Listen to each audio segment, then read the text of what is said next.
And I've never received a good response. I've never received a response that says, you know what, I have 19 developers and each of them are working 5 hours on this thing. I can make better. You can't make a better decision. At the end of the day, we did a sprint planning. We committed to 10 stories. So you know what I'm hoping for in the next 2 weeks? 10 stories. So leave me alone.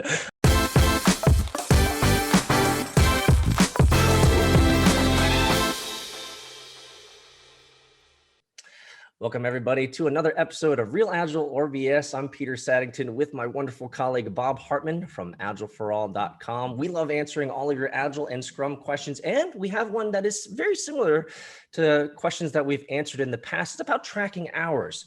And so the question is, should we track hours on backlog items? Is that real Agile or is that BS? Bob, I'll throw it over to you first. Well, Peter, I think the only thing Agile-wise that I would say it fits is you're supposed to be transparent, but it doesn't really say in Agile what you're supposed to be transparent about, other than maybe your backlog and things like that. But tracking hours to me is, I've seen you get triggered about certain things for developers. This one triggers me. It's like, why? Why are we tracking hours that are just plan it, do it, and then figure out what to do next time? It's just really, really simple. The tracking of hours, the only time I've seen it really useful, and it's questionably useful, is if you're a development team that's a consultancy where you have to actually be time and materials. So you have to track your hours for being paid. I can see that, but that has nothing to do with the agility of the team. To me, tracking hours leads to all kinds of bad behaviors. We estimated it would take this long, therefore it must take this long. And we're going to skew things to make it take that long, which means if our estimate was wrong on the low end, we're going to try to cram it in there. We'll have lousy quality technical debt. If our estimate was on the long end, it still should take that long. So let's go real slow. Right? It just doesn't make any sense to me. Why would we bother? And not to mention, you're a developer, you know this. At the end of the day, you're trying to track your hours. It's like, what did I do again? How did I do that? I was too busy doing the work to track the hours. Why am I bothering? So for me, this is total BS. If you have to track hours, and it also triggers me because I've done a lot of work with lawyers, and every time I'm with a lawyer, I just imagine this little check mark of 6 minutes, 6 minutes, yes, 6 minutes. And it's like, oh my gosh, I'm paying for all of this. What's going on here? So I hate it to my very core. So for me, it's BS. I can understand why some companies think they want it, but I also, when I'm with them, I question, why do you need it? I understand you think it's useful, but what have you ever used it for? What has it ever helped? That to me is the bottom line. Man, I don't know if there's much more to say. I just repeat what you said. Tracking hours, again, I come from a development background. So my first experience of tracking hours was in 1997 when I was an intern with Johnson & Johnson. And I remember my boss, Randy Pugh, Lamar Walker, and what was his name? Richard Stripe.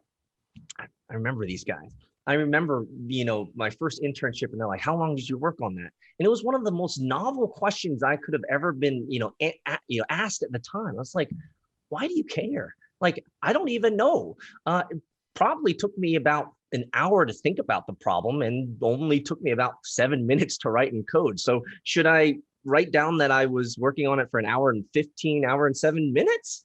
Because I had to think about it. And so for me, this has always been, just like you, a major triggering event when management comes down and says, how many hours is it going to take? How many hours is it going to take that particular item? It's like, at the end of the day, and we've talked about this before in other Real Agile and Real Agile or BS podcasts, is we've talked about this whole idea of emergent design and emergent discovery.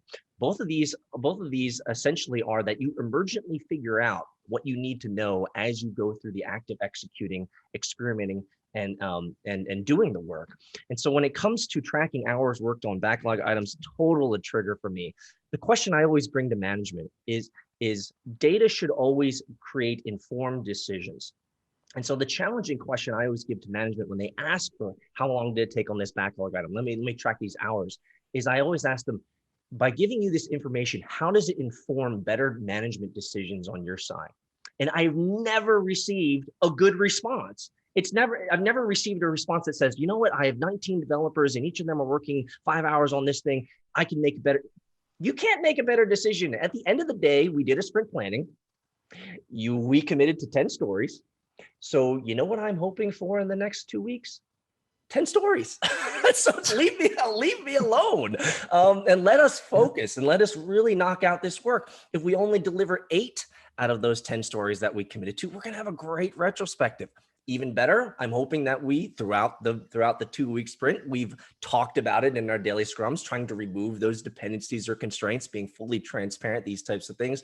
But when it comes to really tracking the minutia of the hours, it is a useless metric. And there are plenty of, and for some of you guys out there might know, there are plenty of engineering laws around this, and I won't go through each of them, but essentially, whenever you try to measure someone and they know that they're being measured, they're going to gamify. They're going to either buffer or they're going to slow down. And especially when you're really forcing developers into these hours and measuring these hours, it, in many ways, and just speaking from experience, it actually motivates me to work slower, because the reward for doing quick work is more work.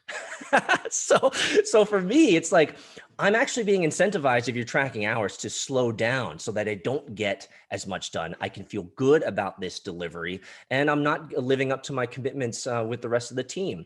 And so I think this is a huge detriment on the development team. I think it's a bludgeon that the management can use on the team. But here's the question I have to ask you, Bob. Because whenever we bring up this stuff with our clients and our students, invariably there's going to be someone who says, well, bro, this is just how it is.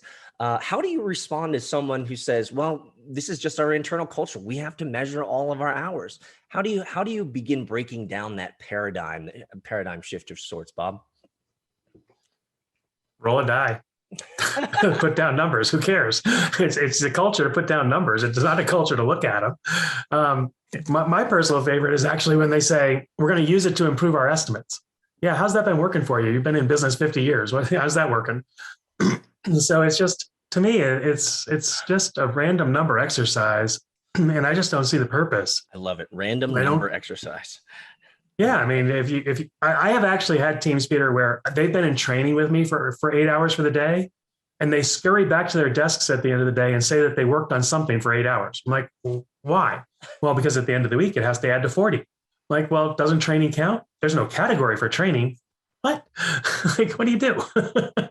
It's crazy. So it's random made up numbers that somebody just needs a spreadsheet that says it looks like, it sounds like it adds up to a number that we should be paying for, and it's good. I mean, I just don't get it in many cases. Now, I get that there are cases where it might make sense, but at the end of the day, I'm with you. If you're going to measure something, you have to have agreement on both sides, the person being measured and the people doing the measuring, of what it means and why it's important. And I've never seen that agreement. I've never seen anything that says we understand why we're being measured and we're good with it, and you understand why we're being measured and how you're going to use it, and we all agree with that. That to me, that's a fantasy land. It's never existed. Absolutely. It reminds me of the quote. It's either Eli Goldratt or someone else, but I think it might be Eli Goldratt, or was it Edwards Deming? I don't remember, but the quote goes like this: tell me how you will measure me, and I will tell you how I behave, right? And so at the end of the day, if you use bad metrics, it's going to gamify behavior, in most cases in the negative way. One of the things that I always like to promote to leadership is that we should move to outcome delivery focus, right? What is the outcome? Well, we committed to X number of stories. We want X number of stories delivered. At the end of the day, that is the most important. It's not about measuring the minutia of the day in and day out. It's delivery focused. If you committed to X, we want to get X at the end of it. But for anyone else out there, you might disagree with us. You might have opinions. That's why we have a comment section below, and we have a wonderful Agile community site that you can find at agileforall.com. Let us know your thoughts. Let us know your thoughts on how you out there in the audience and our viewers out there, how you deal with hours and tracking backlog items. Maybe you've thought of something that we haven't. We haven't seen everything. So let us know your opinions, your comments, or your critiques. Thanks for joining us in this episode of Real Agile or BS. I think you and I can both agree that tracking hours is BS. But again, you guys let us know. Smash the like button, share it, and again, join us in our Agile community site that you can find on agileforall.com. Thanks again. We'll see you guys next time.